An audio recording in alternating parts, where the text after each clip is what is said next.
Hello everyone. Welcome to the lecture for the course Applied Thermodynamics. Today we will continue with the steam condensers and we'll see the air pumps and cooling towers today. Myself Sumit Bardia, Assistant Professor, Department of Mechanical Engineering, Sharad Institute of Technology, College of Engineering, Hyderabad. In this lecture we will see the following points such as determination of mass of cooling water which is to be circulated in the condenser tubes, air pumps, in that Edward air pump, then we'll see the cooling towers, natural draught cooling tower and induced draught cooling tower, then we'll see the two numericals on the condensers.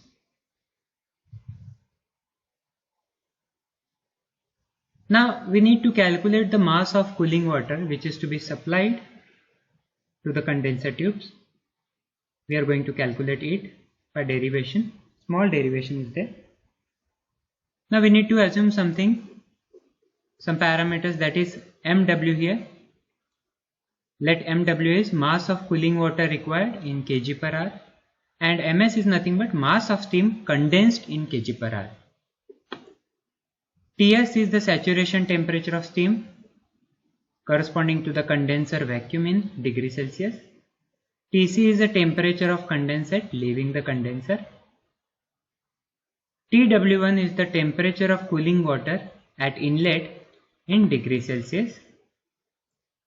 Tw2 is the temperature of cooling water at outlet in degree Celsius. Cpw is specific heat of water at constant pressure. X is the dryness fraction of steam entering the condenser. And HFG is latent heat of 1 kg of steam entering the condenser. So these are the parameters we need to use in order to calculate the mass of cooling water. Now heat lost by steam. Now here the cooling water which is supplied to the condenser tubes which will absorb heat from the steam. So steam will reject heat to the cooling water which is circulated. Okay, so how much that is? Heat lost by steam is Ms x Hfg2 plus Cpw Ts minus Tc in terms of kilojoule per kg. So that much heat is lost by the steam. Similarly, heat gained by water. Whatever the heat lost by steam is heat gained by the water, that is mCp delta T, we are using that. That is Mw Cpw Tw2 minus Tw. Now if all heat lost by steam is gained by cooling water, then heat lost by steam equal to heat gained by water. So equation becomes Ms x Hfg 2 plus Cpw Ts minus Tc equal to Mw Cpw Tw2 minus Tw. So what we are interested in to calculate mass of cooling water, that is Mw, that is Ms x Hfg2 plus Cpw Ts minus Tc divided by Cpw Tw2 minus Tw1 kg per hour. Now this equation applies to surface condensers only. Now for jet condensers, since cooling water and steam mix together, therefore the condensate temperature will be same as that of outlet temperature of cooling water, that is Tc equal to Tw2.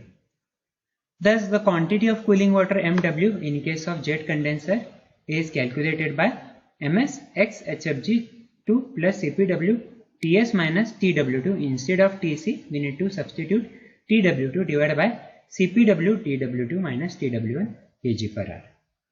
Okay, so that is that equation gives you the mass of cooling water which is to be supplied. Okay, now air pumps.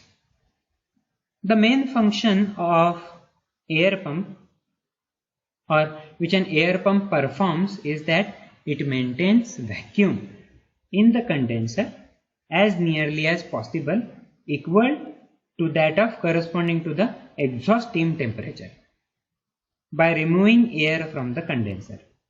So air pump will maintain the vacuum in the condenser and will remove the air from the condenser also. It may also remove the condensate together with air from the condenser. Now an air pump which removes the moist air alone is called dry air pump, whereas that which removes both air and condensate is called wet air pump.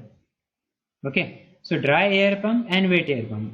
Dry air pump removes moist air only, and wet air pump will remove air as well as condensate also. Okay, now air pumps are classified as the reciprocating piston or bucket pumps, second rotary pumps, steam jet air pumps, they are also called as an ejectors, and water jet pumps. Okay, so these are the categories of air pumps, in which we are going to explain the Edward air pump, which is a reciprocating piston or bucket type pump, wet air pump. Now this is the Edwards air pump, which is a design of reciprocating piston or bucket wet air pump.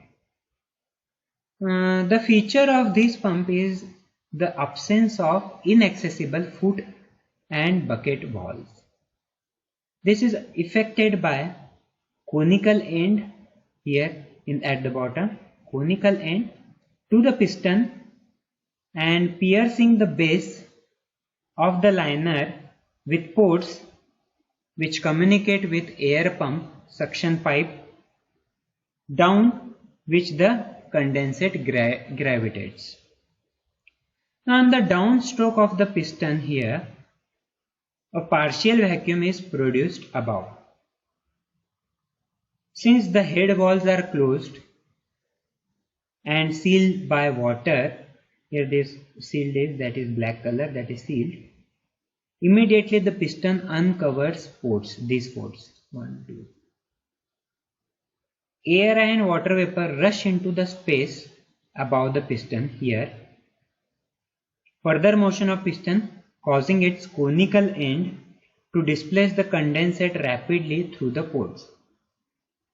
The rising piston traps the water, air and steam above the piston and raises the pressure to slightly over that of the atmosphere until head valves open and allow the water vapor and air to pass to the waste and condensate to gravitate to the hot well over the weir, which retains sufficient water above cover to seal the valves against air leakage.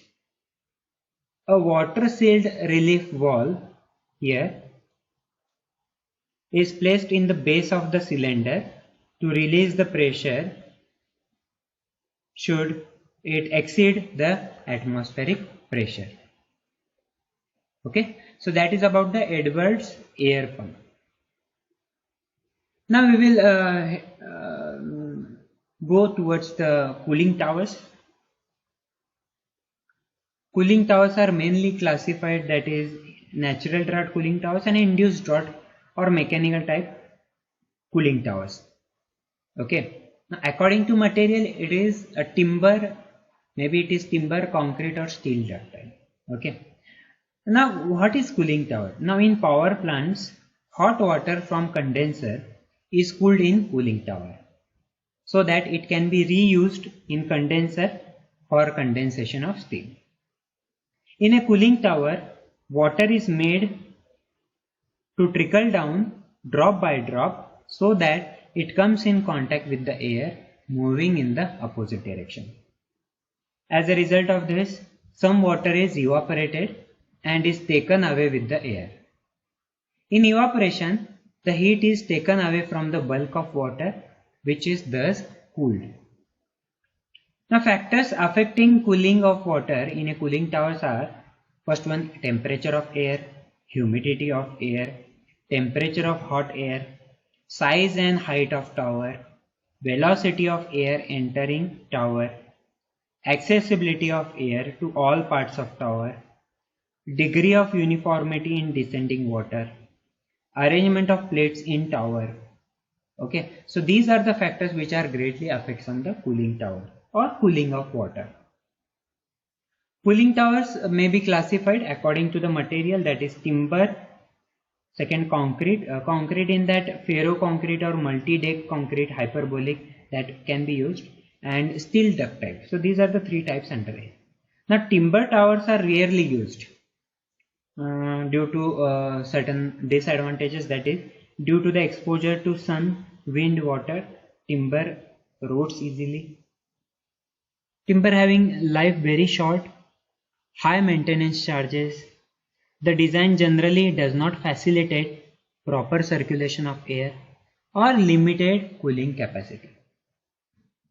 So due to these disadvantages, we are not using or rarely using the timber towers. Second one is concrete towers.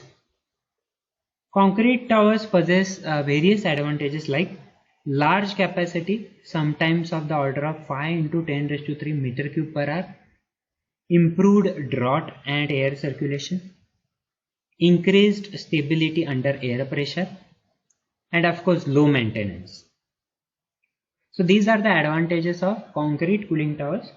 So we frequently use the concrete towers for their great advantages.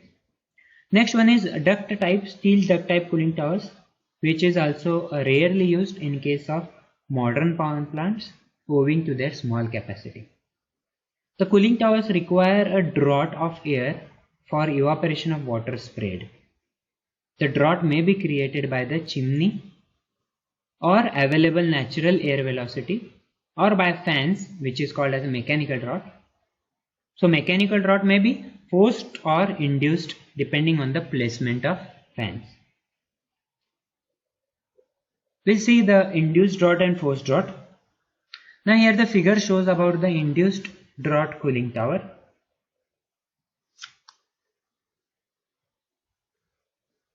Here the water is hot water from the condenser is enters into the induced draught cooling towers, which is sprayed on this packing.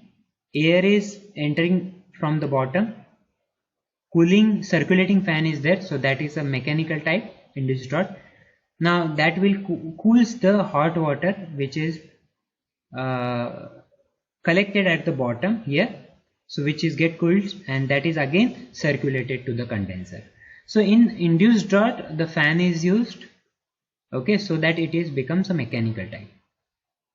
In the natural draught cooling towers, here the hot water is sprayed at from a larger height which is collected at the bottom, cold water, and air is coming from the bottom.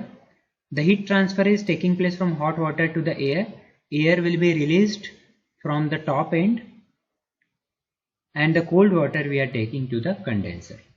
Okay, so that is a natural type. We are not using any external device or fan to cool the hot water.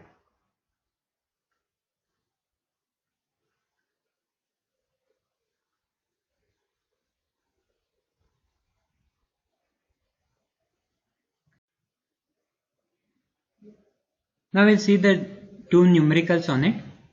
The first numerical, we'll read it first. If a barometer stands at 760 mm and condenser vacuum is at 710 mm and temperature is 30 degrees Celsius, calculate the mass of air per kg of uncondensed steam. So we need to calculate the mass of air per kg of uncondensed steam. So barometer reading is given here, that is 760 mm of Hg. Condenser vacuum is given 710 mm of Hg. So from that we can calculate the total absolute pressure in the condenser. 760 minus 710, that is 50 mm of Hg.